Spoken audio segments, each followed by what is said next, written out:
അതെ. ചേച്ചി നമ്മൾ ഇതിനു മുമ്പ് ഒരു ഇന്റർവ്യൂ എടുത്തിട്ടുണ്ടായിരുന്നു. അപ്പോൾ അത് ഭയങ്കരമായിട്ട് വൈറലായിട്ട് ചേച്ചിക്ക് എനിക്കായിരുന്നു ഫുൾ ബാഡ് കമന്റ്സ് ഇങ്ങനെ വന്നുകൊണ്ടിരുന്നത്. ചേച്ചിനോട് എന്തിനാ ഇങ്ങനെ ചോദിച്ചത്? അപ്പൊ ഫുള്ള് സൈബർ ബുള്ളിങ് ആയാലും ഫുൾ കമന്റ്സ് ആയാലും ഫുള്ള് എനിക്കായിരുന്നു വന്നിട്ടുണ്ടായിരുന്നത്. ശരിക്കും ചിലവർക്ക് ഒരു ചിന്തയുണ്ട് അത് സ്ക്രിപ്റ്റഡ് ആണോ, പക്ഷെ അത് സ്ക്രിപ്റ്റഡ് ഒന്നുമല്ല. എനിക്ക് ആമിനയുടെ അടുത്ത് ഒരു ദേഷ്യവും ഇല്ല. പിന്നെ ആ സിറ്റുവേഷനിൽ എൻ്റെ അടുത്ത് അങ്ങനെ ചോദിക്കുമ്പോൾ ഞാനത് പ്രതികരിക്കും. ഇപ്പൊ ആമിനെയല്ല ആരാണെങ്കിലും എൻ്റെ അടുത്ത് അങ്ങനത്തെ അമ്മാതിരി ചോദ്യം ചോദിച്ചാൽ രേണു സുധി പ്രതികരിച്ചിരിക്കും. ചിലവരുടെയൊക്കെ അതിനകത്ത് കമന്റ് ഞാൻ കണ്ട് സ്ക്രിപ്റ്റഡ് ആണോ ഇത് അയ്യോ എന്നിട്ട് കൊളാബ് ചെയ്ത്. എനിക്ക് കൊളാബ് ചെയ്തായിരിക്കാൻ പറ്റില്ല. കാരണം എന്താ വെച്ചാൽ ഞാൻ നിങ്ങളുടെ ചാനൽ മെയിൻ സ്ട്രീം വണ്ണിന് വേണ്ടിയിട്ട് ഇന്റർവ്യൂ ചെയ്തിട്ട് ഞാൻ കൊളാബ് ചെയ്യാതിരിക്കാൻ പറ്റൂല. ഇപ്പം എനിക്ക് അവരോട് വ്യക്തിപരമായിട്ട് ഒരു പ്രശ്നമില്ല കേട്ടോ പ്രേക്ഷകരെ. എനിക്ക് ഈ കുട്ടിയുടെ അടുത്ത് വ്യക്തിപരമായിട്ട് യാതൊരുവിധ പ്രശ്നമില്ല. ഇപ്പം വന്നപ്പോഴും ഞാൻ മിണ്ടിയില്ല. ഞാൻ അങ്ങനെയാണ്. അതന്ന് അവിടെ കഴിഞ്ഞു. പക്ഷെ അന്ന് എനിക്ക് നല്ല കലിപ്പുണ്ടായിരുന്നു, ദേഷ്യം ഉണ്ടായിരുന്നു. അത് ഞാൻ തീർക്കുകയും ചെയ്തു.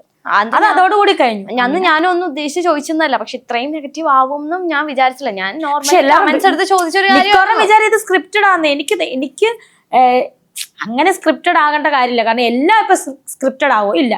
അന്നേരം കുട്ടി അങ്ങനെ ഞാൻ അറിഞ്ഞില്ല കുട്ടി അങ്ങനെ ചോദിക്കുന്നു. ഇതിനു മുന്നേ നമ്മൾ ആമിന ഞങ്ങളുടെ വീട്ടിൽ വന്ന് ഇന്റർവ്യൂ എടുത്തിട്ടുണ്ട്. ഇതൊക്കെ ചെയ്തിട്ടുണ്ടെങ്കിലും ഇങ്ങനെ ഒരു ചോദ്യം ആമിനയിൽ നിന്ന് ഞാൻ ഒട്ടും പ്രതീക്ഷിച്ചില്ല. അതുകൊണ്ടാണ് ഞാൻ അങ്ങനെ. അപ്പം പ്രേക്ഷകരുടെ മുന്നേ നിങ്ങൾ ഒരുപാട് സൈബർ ബുള്ളിങ് ഒക്കെ അതിന്റെ പേരിൽ ഏറ്റവും അറിഞ്ഞു.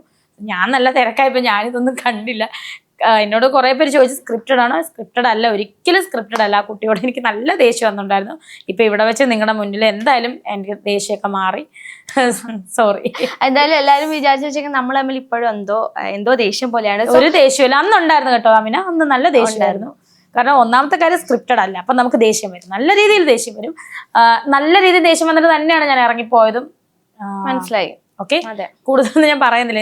നമ്മൾ തമ്മിൽ ഒരു പ്രശ്നം ഇല്ലാന്ന് കാണിക്കാൻ ചേച്ചി ഒന്ന് ഹഗ് ചെയ്യാമോ? തീർച്ചയായിട്ടും ഞാൻ അങ്ങോട്ട് തരാം. ഓക്കെ, അപ്പം ഇല്ലെങ്കിൽ എനിക്കൊരു പ്രശ്നം. അതെ അതെ അതെ, ഞാനതാ പ്രേക്ഷകരോട് ഇപ്പൊ ഒരു കുഴപ്പമില്ല. അന്ന് എനിക്ക് പ്രശ്നം ഉണ്ടായിരുന്നു, ഇപ്പൊ ഒരു കുഴപ്പമില്ല. നല്ലൊരു കുട്ടിയാണ്. കുട്ടി ചോദിച്ചു, ഞാനത് ഷൗട്ട് ചെയ്തത് അന്നേരം തീർന്നു. Okay, anyway